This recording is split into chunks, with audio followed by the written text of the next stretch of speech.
नमस्कार मित्रांनो, आणखीन एका व्हिडिओमध्ये तुमचे स्वागत आहे। लक्ष्मी निवास मालिकेच्या पुढच्या भागांमध्ये काय घडणार आहे ते आपण पाहूयात।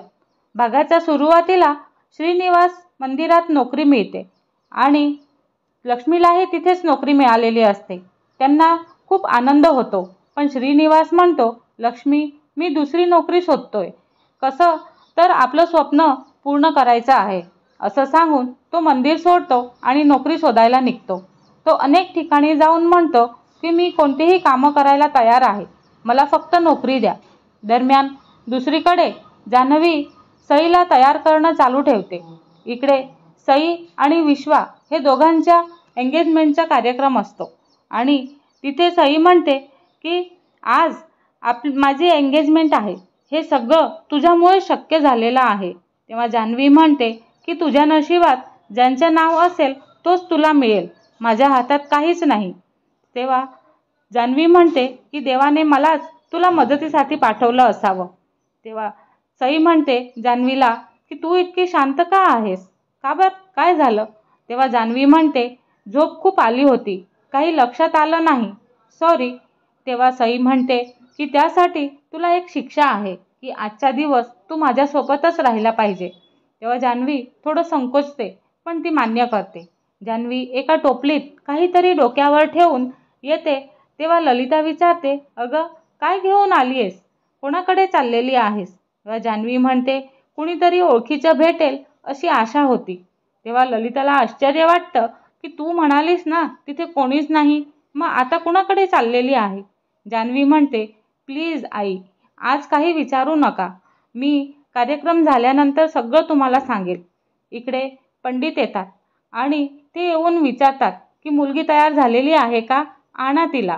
तेव्हा ललिता जान्हवीला सईला आणायला सांगते। इथे विश्वा थोडा उदास हसतो आणि दिग्विजय म्हणतो, आता बघ, जो नको नको म्हणत होता तो किती छान बसलेला आहे। त्यावरती सगळेजण हसायला लागतात। त्यानंतर सई आणि विश्वा यांची हारांची देवाणघेवाण करतात आणि रिंग्स पण अदलाबदली होते। तेव्हा सई खूप आनंदात असते, पण विश्वा थोडा गंभीर वाटतो। तरीही ते दोघांचीही रिंग्स घालतात आणि सगळेजण टाळ्या वाजवतात। पुरोहित पण विचारतात की या खास क्षणावरती कोणीतरी गाणं म्हणेल का? तेव्हा दिग्विजय म्हणतो की ललिता तू गाणं म्हण। ललिता मजेशीरपणे म्हणते, मी जर गाणे गायले तर सगळेजण इथून पळून जातील। त्यानंतर सगळेजण हसायला लागतात, पण सई म्हणते की जान्हवी खूप छान गाणं म्हणते आणि तिने गाणं म्हणावं। सगळेजण जान्हवीला हाक मारत असतात, पण कुठेच जान्हवी सापडत नाही। जान्हवीला खूप लाज वाटते म्हणून ती लपून जाते। शेवटी दिग्विजय पण म्हणतो की जान्हवी तूच गाणं म्हण। तेव्हा जान्हवी मंदिरासमोर बसते आणि गाणं म्हणायची सुरुवात करते आणि हे गाणं असतं, मन तुझंच आहे प्राण तुझाच आहे। तेव्हा विश्व हे गाणं ऐकून थक्क होतो आणि हे तर जान्हवीसारखंच गाणं म्हटलंय आणि हे तर तिचाच गाणं आहे, पण तिचा चेहरा दिसत नाही। सगळे जान्हवीचं गाणं ऐकून भारावून जातात। दिग्विजय, सई, ललिता, वेंकी आणि आरती हे पण म्हणतात की किती सुंदर गाणं आहे। दुसरीकडे भावना पण इकडे विचार करत असते, काय करू, काही दिवसातच मला सिद्धूला सोडून जावं लागणार का?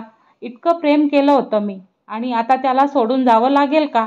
तेवढ्यातच सिद्धू येतो आणि म्हणतो, काय मॅडम, एवढं काय विचार करता आहात?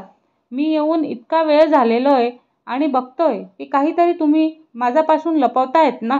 तेव्हा भावना म्हणते, नाही सिद्धू, त्या अपघाताच्या गोष्टीचा विचार करत होते। आणि शेवटी जर तुम्ही पहिल्यांदाच आमचं चॅनल बघत असाल तर कृपया सबस्क्राईब करा आणि बेल आयकॉन दाबा आणि व्हिडिओ आवडला असेल तर लाईक द्यायला विसरू नका।